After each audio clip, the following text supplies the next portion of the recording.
ठीक है। Nitric oxide एक गैस है, और ये वातावरण में जो हम बात करते हैं कि हम लोग ऑक्सीजन सांस लेते हैं, कार्बन डाइऑक्साइड छोड़ते हैं, और भी तरह की गैसेस होती हैं, उसी तरह से एक नाइट्रिक ऑक्साइड जो है वो नाइट्रोजन और ऑक्सीजन से जो कंबाइन करके गैस बनती है, उसको कहते हैं नाइट्रिक ऑक्साइड।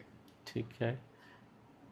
और अगर आप देखें तो हमारा जो वातावरण है, हमारे वातावरण में अभी तक सभी लोग यही सोचते हैं कि ऑक्सीजन ज़्यादा है, हाँ। बट अगर आप देखें और आप इस पर रिसर्च करें तो आपको जान के आश्चर्य होगा कि सबसे ज़्यादा जो गैस है हमारे वातावरण में वो है नाइट्रोजन। नाइट्रोजन भी क्या वो जरूरी होता है इनहेल, जब हम सांस लेते हैं हाँ तो क्या हाँ हाँ, नाइट्रोजन भी उतना ही जरूरी है जितना ऑक्सीजन जरूरी है? एब्सोल्युटली, बहुत ही ज़्यादा ज़रूरी है।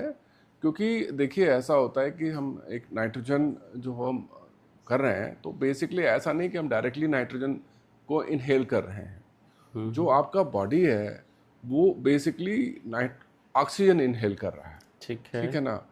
मगर हमारे शरीर में भगवान ने कई प्रक्रियाएं बनाई हैं, कई तरीके हैं जिससे नाइट्रोजन का ऑक्सीजन से कंबाइन होके एक साथ सिंथेसिस होता है, जिसको हम नाइट्रिक ऑक्साइड कहते हैं।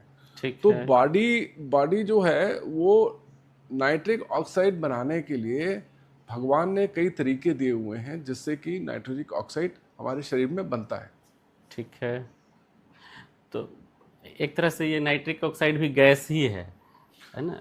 आप नाइट्रिक किस ऑक्साइड एक गैस है, और और आपको मैं ये बताना चाहता हूँ कि ये इस गैस को अगर बोला जाए अंग्रेजी में तो इसको कहते हैं मिराकल मॉलिक्यूल।